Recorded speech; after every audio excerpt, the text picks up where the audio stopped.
Hello, everyone, and welcome back to the Red Path. My name here is Brian, and this is Taylor. Hello. Taylor. Taylor actually just went 5-0 at a GT recently with nothing other than a Khorne Lord of Skulls, which is something we haven't heard much of in a while, let alone like World Leaders winning an event period in a while with a Lord of Skulls on top. Just to like add that to the cherry on top. And like, Taylor, how you doing? Feeling good. Feeling relieved. Going into it, I felt like I needed a lot of skill and a little bit of luck. And I think that the event was appropriately named. It was called Luck of the Irish, and that worked out. Yeah. You know what? There's no event win without a little bit of luck, so don't blame yourself for that. I mean, I've surely gotten lucky and scammed some people with some Angron revives here and there, so there's nothing wrong with that. So, like I said, everybody, it's been a while since we've done a Skull Takers, but truly, we do have a champion of Khorne here talking to us. Again, like I said, World Leaders have not been doing super well in the recent meta, like Berserker Warband specifically. I think you played, correct? Mhm. Yep. I think we've been like trudging around like a 40% win rate with that detachment. A little bit lower at times than that. But that's okay. We have a codex right around the corner at the time of filming. I think Adepticon's reveal show starts tomorrow. So I think we're all really excited for that. Hopefully we get to see some saucy stuff. But Taylor, tell us a little bit about yourself. Tell us about your hobby experience so far, how you got here, and why you're playing World Eaters. Yeah, sure. So I started playing back when I was a youth in fifth edition, and started with I think Tyranids. I was always the kid growing up that wanted to play the bad guy factions. Drukari even back then were a little bit much for me, so I settled on evil space bugs. Um, and then found my way to Karn the Betrayer memes, like I think many World Eaters inductees did. Um, love those. He's a swell guy. He just wants to have fun, go out and party, or take skulls or whatever he's going to do. So I just leaned into that slowly over the years, and I grew up with a buddy of mine who plays Space Wolves religiously, and I just was like, well, let me go be the angrier version of them. Yeah, I mean, world leaders are definitely one of the bad guys, if you want to say Yeah, that. yeah, But we're fair. We're equality in all things that we kill, so it's not definitely not targeted hatred. yeah. But like I said, Taylor, congratulations on going 5-0. It's a big deal, especially with the Corn Lord of Skulls. And how about you actually just, I want to pick your brain a little bit. Take us through actually your list and some of Yeah. the reasons why you made the choices you did, because there's a few inclusions in here that even I'd be pretty intrigued by. Especially, I didn't expect to see the. I'll wait. Go ahead, go Well, for it, bud. there are questionable choices, absolutely. So I was much like I think everyone else who plays World Eaters beginning of 10th. We were grabbing Mo. He was rolling with his crew. They got the Rhino. We have our eight bound as kind of our meat, in there, and we got some utility pieces. Um, After the Mo nerf happened, right, where it's no longer D3 and we're just static one damage plus one attack on the charge, I started to look elsewhere. I was hurt by that emotionally. I, So I, I only ever rolled the one. It's okay. yeah, you only roll one I didn't anyway. get nerfed. Yeah. So ever since that, I've always been experimenting with non-mo lists because Blood Surge was fun and cool for a while, but my experience at my local events are that people got used to it real quick, and at the end of the day, they're just Marines.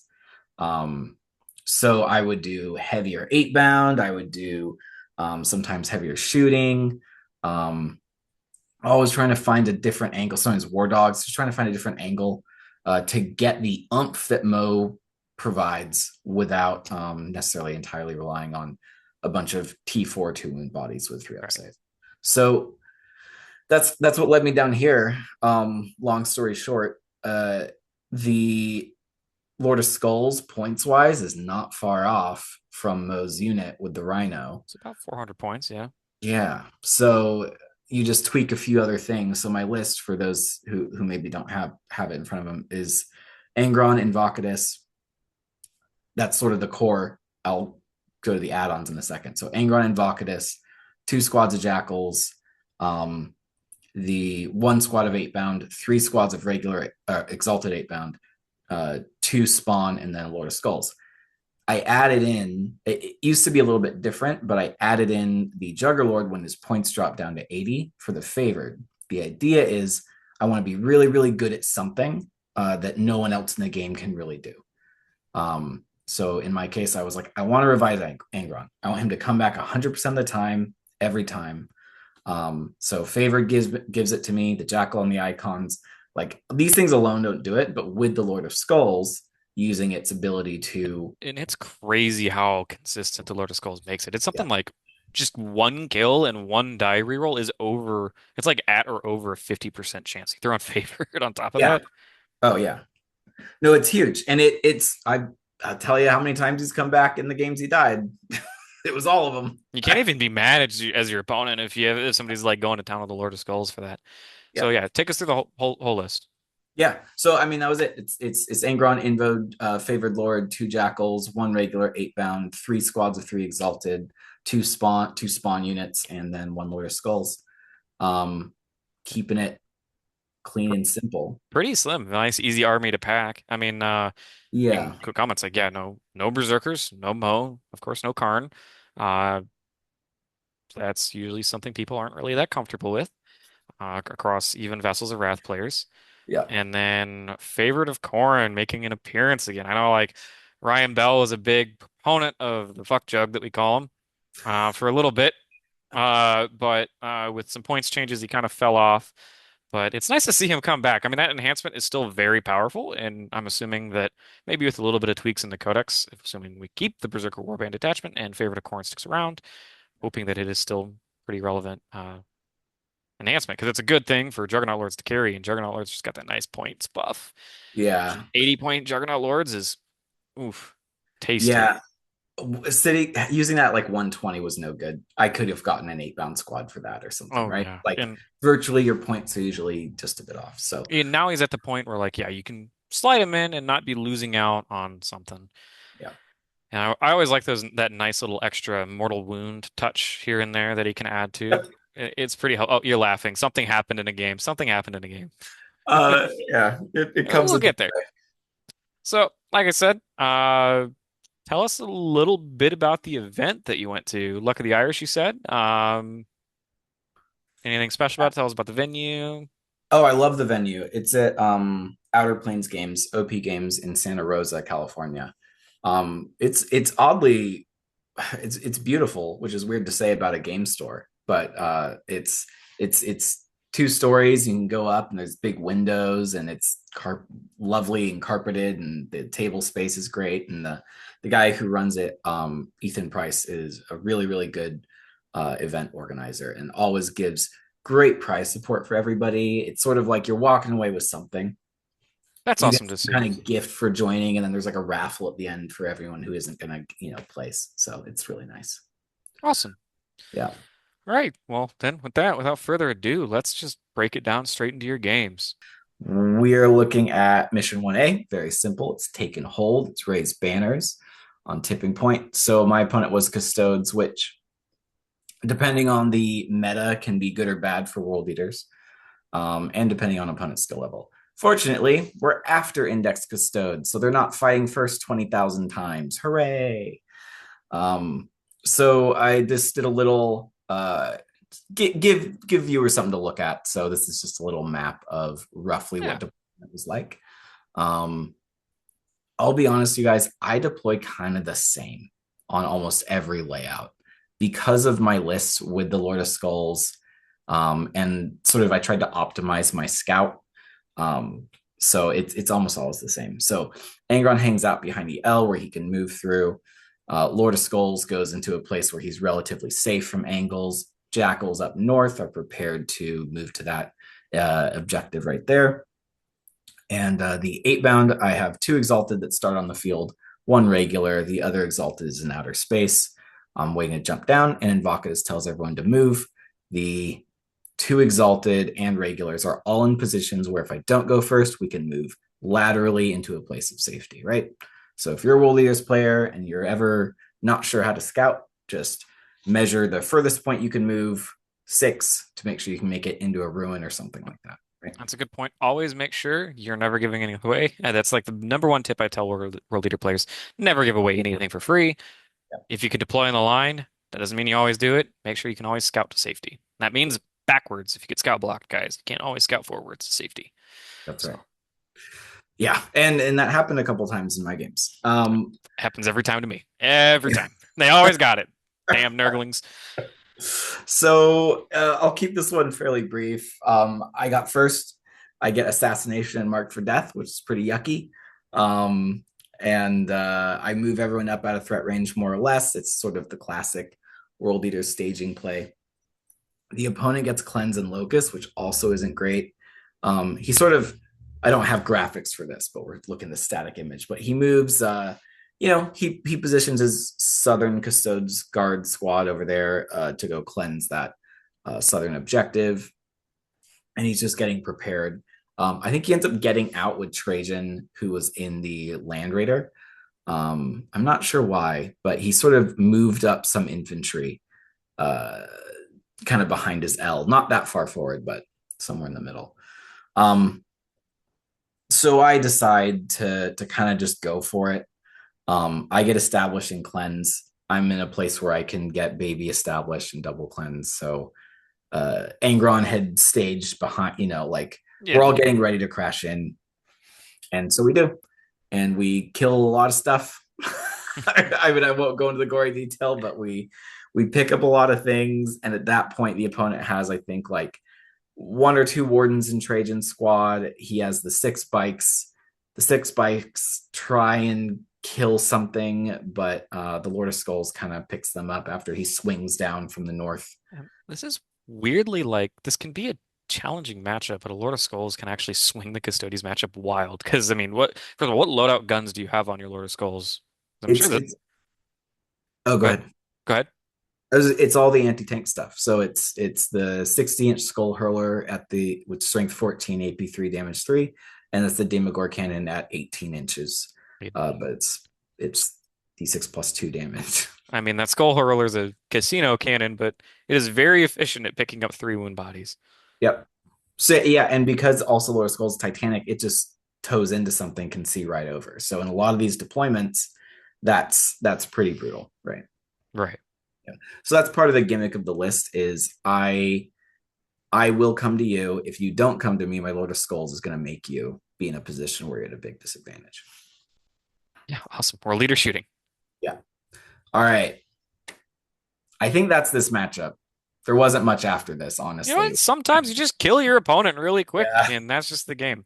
I'm He, sure he we'll, yeah, he stayed in with some points just because his stuff was hard to kill after I got whittled down a bit. Custodes are tough, but there was nothing that was going to swing the game. So for sure. All right. cool. Congrats on the first big early win. Take us into round two. Oh, the dreaded Ultramarines. It wasn't Ultramarines. I got the luck started to sprinkle down a little bit. So this was Salamander's Firestorm.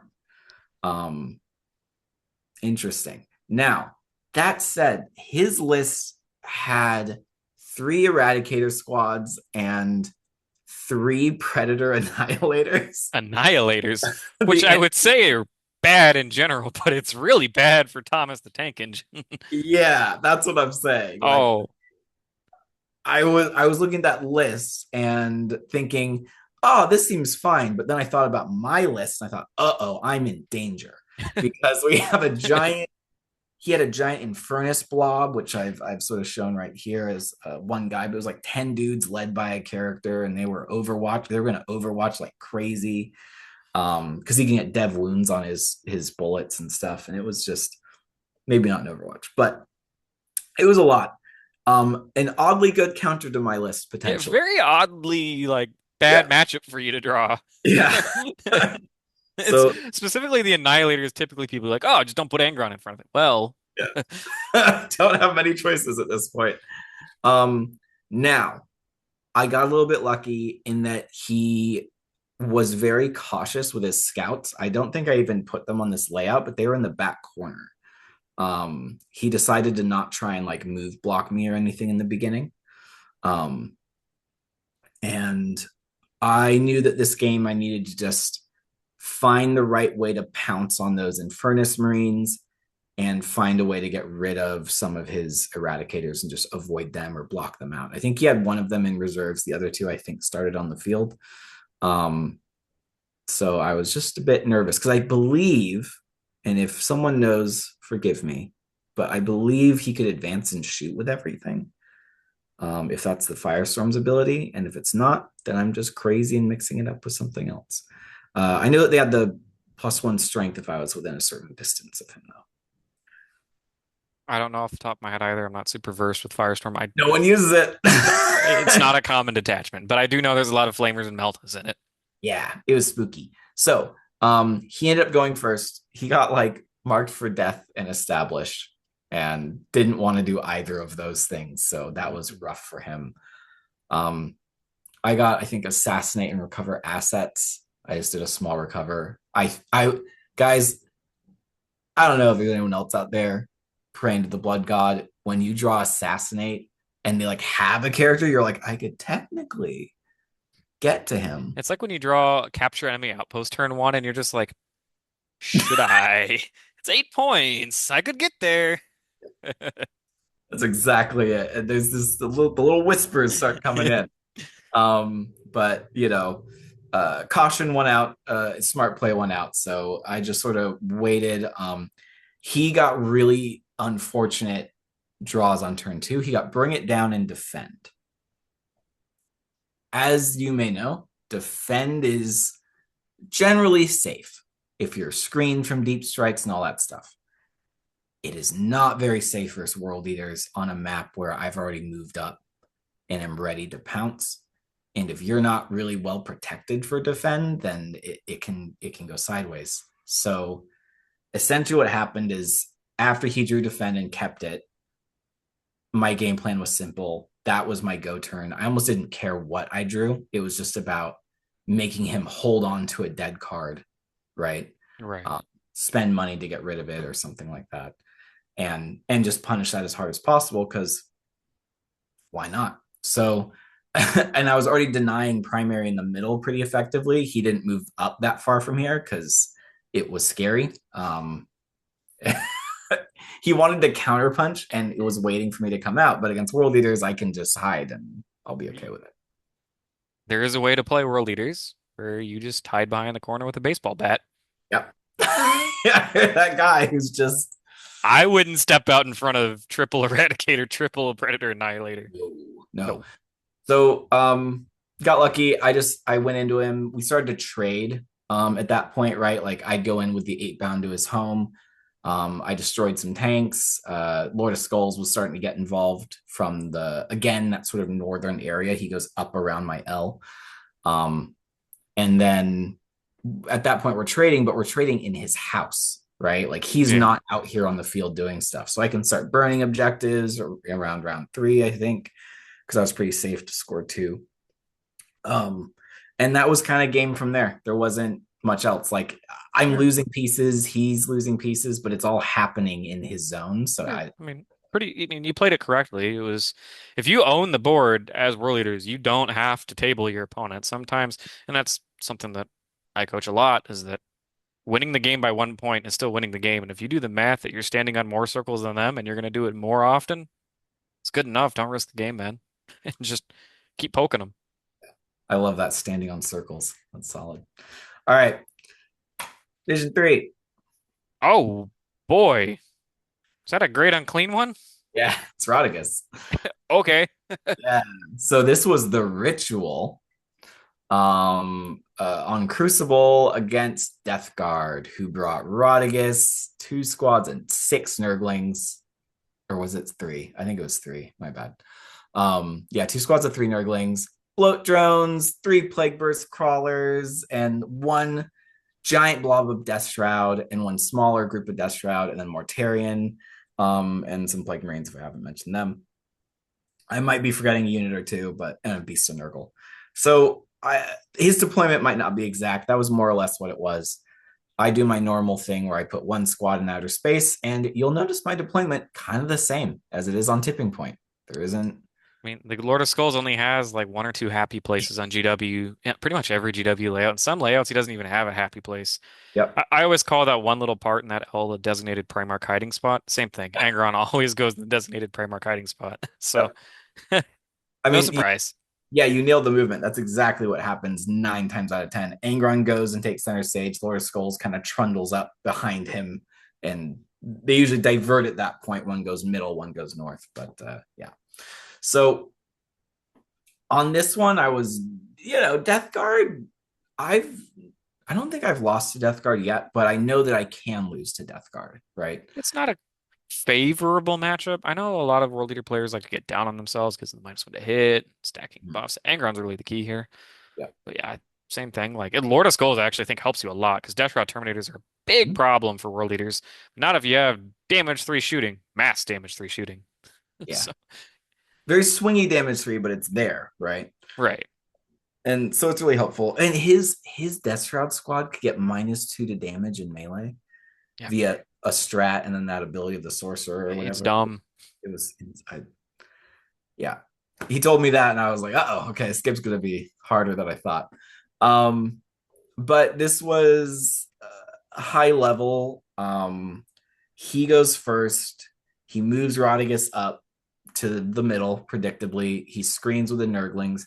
His Nurglings prevented my 8-bound from going where they wanted to go. We talked about that earlier, how you always want to have a plan B to go lateral in some way. I was fortunate enough that his shooting isn't that long range. The Plague Burst Crawlers have their mortar, but it wasn't like I was going to get caught by the. Entropy cannons, I Yeah, thank think. you. Yeah. I was going to call them the gross las cannons, but yeah, And entropy. that works. So and he didn't go exactly 9 for me, so I got to go up a little bit, and just measured things out to be safe as best I could, and then I took a few pot shots at, I think, what did the Lord of Skull shoot first? I'm gonna forget, but um, I moved up pretty conservatively. Uh, I got sorry, I got secure no man's land and overwhelming. So I killed the Nurglings on the middle because he left some of them on the point. And then I just staged, and my whole plan was, so he brought his Death Shroud into his L, right, where that hidden that eye, the little eye symbol is. Um, and Rodigus was in the center. Mortarion was still hanging out in his big L in his home. Hmm. So my whole plan looking at this was, I was like, okay, I'm just going to swing up north and move down south because I don't want to mess with that Death Shroud blob until I have to. So my plan is kill Rodigus, kill that bloat drone, clear my northern side where I'm going to be making rituals, and then swing down. And that's essentially what happened. So I killed Rodigus with the Lord of Skulls, who ends up going in the middle a bit. He then brings his death shroud and Mortarion in to go kill the Lord of Skulls. I then swing Angron around and some Exalted in to return the favor. And it goes pretty much like that. The Death Shroud hung on to life for a little while, but they can't take all those rerolls, and it's just too Yeah. much. And at that point, what I did is he had made a little corner in the bottom right for his ritual, where he had, like, I think 3 objectives at some point. And the game had been fairly even, but my plan was, he has no resources to go up and get my ones that I've stickied up in my north. So those are fine. Those are safe. He actually had ended up deep striking his Death Shroud kind of where on the map my Juggerlord is. Sure. And I just was running away from him, basically. Haha, move 4. And that was Haha. all the whole Haha, game. move 4. Yeah. I kept asking him, I'm like, they move 5? And he's like, 4. And I was like, I don't believe that. There's no way It they're that is. bad. It is. Ask any Death Guard player. They'll Yeah. complain for an hour about it. It's brutal. So I just always stayed out of charge range, and my jackals were there just sticking my objectives. So he got to one of them in the end, but I used Angron and the remnants of my 8-bound, who were kind of down to like 1-man squads, to just go clear out his Plague Burst Crawlers and Plague Marines that were down in his southern little pocket. I had a unit of spawn boxing the northern Plague Burst Crawler for the entire game. I just sent them out directly to it, and Why were they there? I don't know, but they were there. It just I didn't want it to move out to 2 entropy again. Holding a spawn it or holding a plague burst crawler. Yeah, that's right. So yeah, I swept down, denied him primary basically on his last turn. So it swung the game in my favor. Yeah, again, cold, calculated. You knew the win path, you knew the plan, stuck to it. You don't have to win by that many points. You just figured out that knocking him off a couple objectives on the last turn would be enough, and it was. All right, next game. So a little bit of a story before I click the slide. I'll keep it brief, but at this point, the undefeateds was GSC, which I have fought before, and I fought that player before, and it's brutal. They really know how to fight world leaders, and I'm like, uh-oh, I'm going to lose that matchup unless I get really lucky on what mission it is. Then there was a Knights player who I was feeling okay into. It was Armiger spam, Imperial Knight Armiger spam, because he has feel no pains everywhere. He's got a reroll on everything, right? And he was a good player. And then there was the more Daka orcs. And then we had Sisters and Necrons. The Necrons was a Tesseract Vault, the Silent King, and 2 Doom Sides as the main component. Ooh, Yeah. saucy, Very soft. spicy, and saucy. Yeah. I had fought that player once before. The Lord of Skulls got really lucky and popped the Tesseract Vault, basically turn one. I Okay. know, wild. So there was some vengeance on the mind, I think, there. Um, and the Sisters player I'd never fought before, but I was comfortable fighting Sisters, right? Yeah. It was basically the Index Sisters, and I was okay with it. So there was pairings that night. The next day, and I got Sisters. I was feeling good. The next day, we got repaired. Uh-oh. Oh. So into Doom Scythe Necrons. Oh, not this deployment. Oh, I hate this deployment in this layout. That's the worst. Oh, this shouldn't even exist. GW, take notes. It's Oh, God. it was so bad, as you have identified, and anyone listening. One of the problems is that there is nowhere to go stage after. Mm-mm. What am I doing? Pick a lane and run up it and get shot the whole time. Yep, That's what this map is. that's exactly what this map is. So, and I was fighting shooting Necrons, which was a bit of a problem. Especially this list where he has these 2 Doom Sides, and I have 2 ways to interact with them: Angron and the Lord of Skulls. Um, Otherwise, he can run around and kill me all he wants. He had some flayed ones in the middle. He had some. He has other units I'm not mentioning, like the Spider and the Reanimator, to just make his castle even tougher. And then some. He had a squad of 3 locusts with the Lord, with all the anti-infantry guns. And was this hyper? You said this was hypercrypt? This was Hypercrypt, which was really interesting. Um, but he uses it. I mean, this player is very good. He knows what he's doing. It's not like these are the models he had. He has made this list. He's the only one I've seen playing it. Tesseract Valks are actually they're spicy, but like they're not like meme spicy. They're like kind of like the Lord of Skulls for us, but for Necrons. Like they actually have a place in their roster Absolutely. if you build for it. Absolutely. So I mean, again, the player's really good. I think next time we play, he's just gonna spank me. He's The karma circle. yeah, he's due for a win at a GT. I feel it in my bones because he's gotten to the finals in a couple, I think, and he's very good. But the list is so skew, and I love that. Anyway, launching to this, I was very nervous because I thought he was going to start deploying things kind of forward-ish, you know. He ended up going really far back in the corner, over in the top right, and the range on his guns isn't that far. So it let me put my Lord of Skulls in a more in the game position than I thought I was gonna be able to. Originally, the Lord of Skulls was gonna go way on the left, to just try and make a slow commute north. This is also, sorry, getting ahead of myself. This is Alpha Omega, right? So some objectives are going to disappear. We rolled for it after deployment. Luckily for me, the first one that was going to vanish is the one on the right. Love to see it. Love to see it. Second one was the one on the left. So the center is what's hanging out. Again, this dude's list is such that he can pick things up and redeploy stuff. So he wasn't that worried about it. But anyway, getting into it, I think I ended up going first. Yeah. Angron, I got advanced in charge. Angron just went for it on the T vault. I was pretty well within range to get a decent charge. I think I needed like a 6 or a 7 or something. And I made it, and I dealt some damage to it, and I didn't kill it, so it ended up regenerating to full by the end of the game. Oh, Spoilers, never killed it. Um, and Lord of Skulls pretty early. The Triarch Stalker went to go move block and prevent the Lord of Skulls from getting his axe over that uh, sort of right center terrain piece, so that I couldn't see over to like get to his vault or anything like that. sure. So it was a very clever scout. Instead, I settled just for killing the Stalker with the Lord of Skulls in shooting, and then also the Lord of Skulls picked up the flayed ones.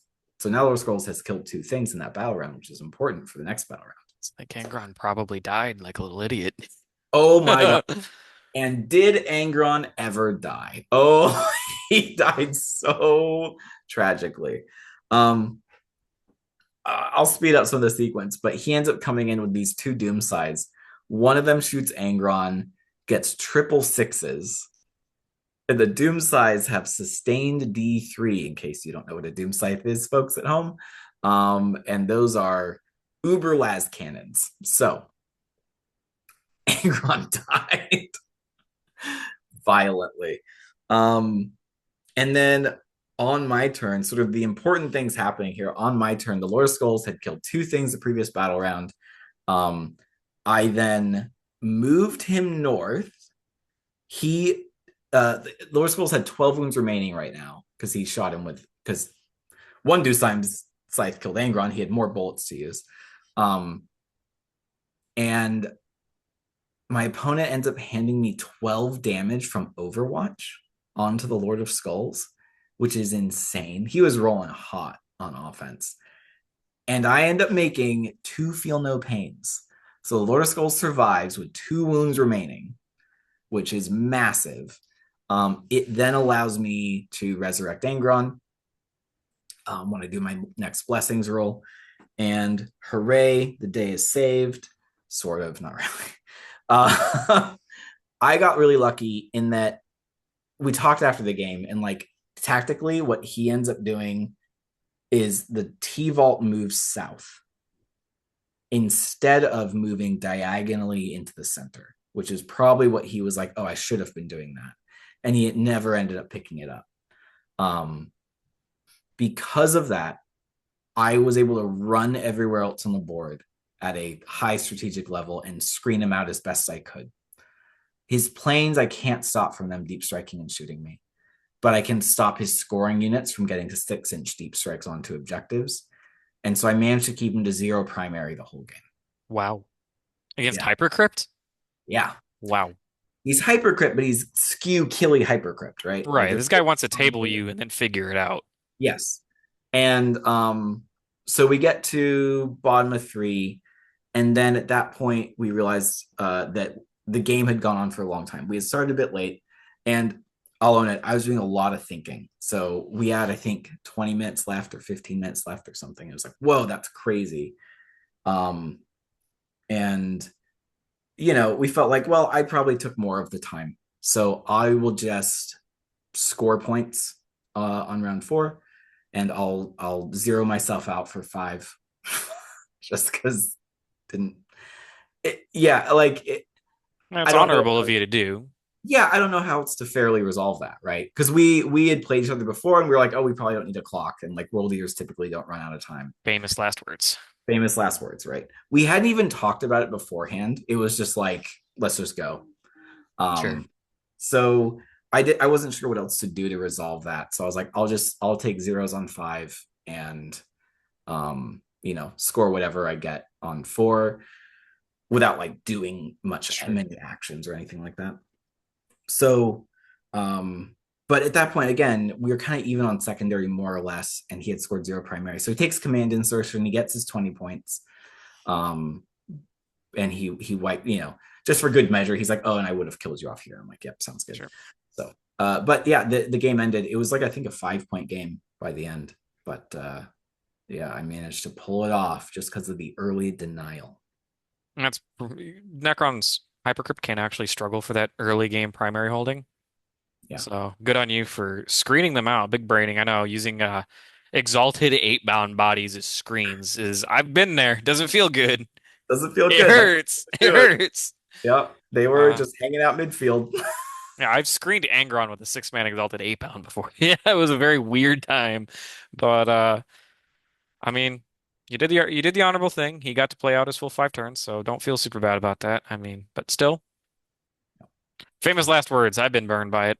Absolutely famous. Um, yeah, congrats on the win again. That brings us into the finals of the GT. How are you feeling? I mean, you don't know your pairing yet, but Yeah, good question. I wasn't feeling great in that I was gonna fight orcs or Gene Stealer Cult, oh, right? Because the orcs ended up being the sisters players, so they were knocked out. Gene Stealer Cult was fighting knights. Gene Stealer Cult won that game. So the undefeated now are three of us. It's orcs, Gene Stealer Cult, and me. This little weird world eater kid hanging out. So I was like, I wasn't feeling good. I was feeling okay about orcs. We was search and destroy was the next mission. okay. So I was like, that's my It's your jam. time. Also, I will tell you right now, a little bit of spoilers, the terrain layout wasn't going to change. That's like actually the best pot. That okay. That is the best. Okay. As much as I hate this layout, I also love it just for what you just said. You Yeah. go from being able to be shot from everywhere and can't hide to you can't see my entire army no matter what you do. And Yep. I'm also going to, yeah, but we'll get, well, We'll I'll let you see. take that one. You know Yeah. what? All right. Who'd you So, pair into? so someone was going to get paired down, right? Because we have three undefeated Sure. here, and we don't have the time in the schedule for a sixth round. So this is where the luck came in. I ended up getting the pair down. That's the Must, sport. must be Irish. Must be Irish. It must be in the blood somewhere. And I got there was a lot of orcs at this event, just warhorde orcs. There was a lot of stuff that was going to be difficult for me to fight. But search and destroy, I was feeling okay. I got paired down into Tyranids.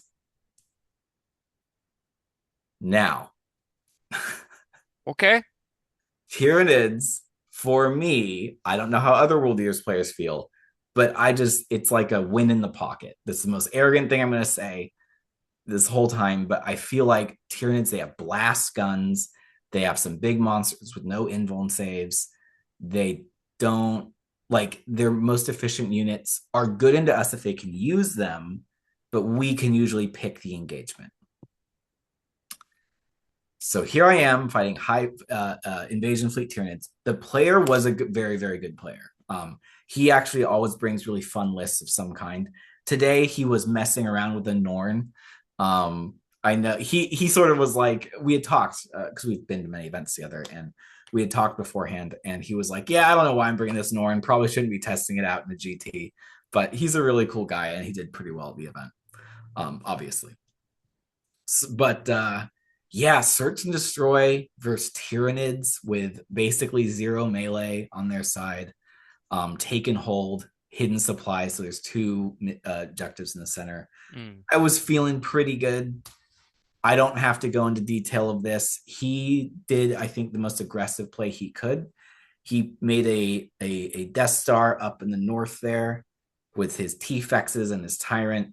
His goal was if he goes first, he could advance those T-Fexes and peek out and see my Lord of Skulls and try and kill it right from the northern side of that terrain, basically. brave. Deploying the line. Get him. Yeah, I mean, he has no other choice. I mean, he and I have played before, and it's kind of just like, what else can you do? Right. You It's the play only chance he's ever going to have to shoot at you on his terms, exactly, especially on this deployment. Like especially on this deployment. this was mean. So unfortunately for him, I did end up going first. Um, that was again, there's that luck coming in. Um, and I ended up killing both Tyrannifexes turn one. Or no, I think one of them survived. Forgive me, Dan, if I don't remember. That was my opponent, Dan. Um, but yeah, I swept in. My priority was T-Fex is down, Exocrine's down, then Maliceptor, plus Hive Tyrant, and he was in the game, especially he scored points. He was really clever actually with his neurolictors. I want to give him a lot of credit for that. He really used them well. Like this guy is a good player, and I'm sure I'll lose our next match, but this you can only beat the odds so much. And search and destroy this deployment, world eaters versus nids is really hard for that nids player. Yeah, and especially with like that army usually can struggle into marine bodies, marine bodies in cover, and now we add the Lord of Skulls, where the only anti-tank on the board is dead instantly. Yeah, Now he's stuck pretty much ignoring them or shooting exocrines aimlessly into a big chunky body. yeah. Um, And the X screens did chip wins down and stuff, but as you can imagine, there wasn't much oomph left. He did a great time shadows and denied me points, really good shadows and tactical calls, but he was working with really tough circumstances. So I ended up winning that game. Gene Stealer Cult ended up winning their final match versus Orcs, but so we had two undefeated, and just because of the how the scoring works, I ended up getting first place. oh, congratulations. There we go. It's not a story of necessarily David and Goliath, but it is a story of how pairings can, if you can capitalize on scoring well and overcoming tough matches and being kind to people too, and making sure things feel fair for everyone. You can Yeah, and you, sometimes. you did the right thing in round four, and like congrats to that. A lot of people would probably just play it out and call the game as is, dice down, and you gave your opponent a chance to bring it back on their own terms. So yeah, don't feel bad for that. I mean, definitely something to look out for just people in general. We world leader players do have the common excuse of saying, we're just going to end the game on turn two, one way or the other. That's usually what I say is like, I'm either table to your table. It'll be fine. But in a lot of cases, sometimes it doesn't. And make sure you own it, guys. Make sure you own it too. That's very important if it's on you, which you did. So props Yeah, to you for that. Well, there we go. congratulations, Taylor, in this dark, dark time. I think you're probably going to get the last event win, maybe. Maybe we might get another one snuck in before our codex drops, which I'm really excited to see what our codex brings. Yes. Um, but again, big congrats, man. Um, Yeah. feeling good? Think you can do it Feeling great. again? Run it Yeah, back? great. I'll run Lord of Skulls into the ground, man. It offers such good board pressure and such good presence In where a weird way, world leaders don't. Towering is a hell of a drug, guys. It had to get nerfed for a reason. yeah, can't So, over, but what are you gonna do? who cares? You're a world leader. You can't have all the shooting fun. That's right. That's right. So, like I said, congratulations, Taylor. Seriously.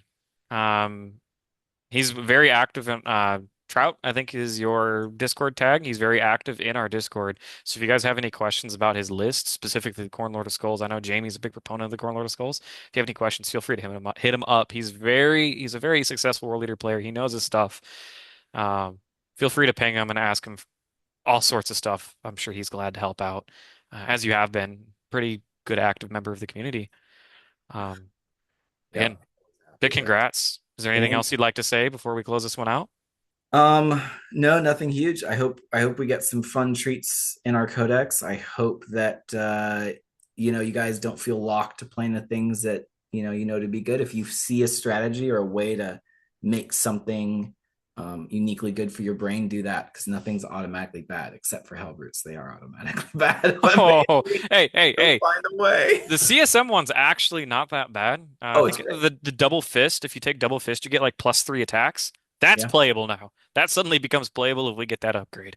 So I'm fingers crossed for that. I think like a 9 attack Hellbrute with spinny Beyblade more attacks is actually pretty good.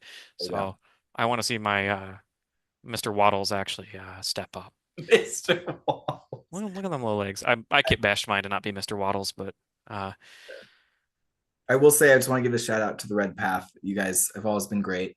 One of the things I love the most about your group is that on Discord and in videos, you will champion alternative builds, alternative ideas, along with keeping people grounded and practical and stuff. But I think if there are any people thinking about playing World Eaters and you want to know a good community to join, and if you haven't already, jump on Discord. I'm sure there's links in the Yeah, description. absolutely. We're gonna have links to the Discord. And just to go a little bit further than that, feel free to like even check out our Patreon too.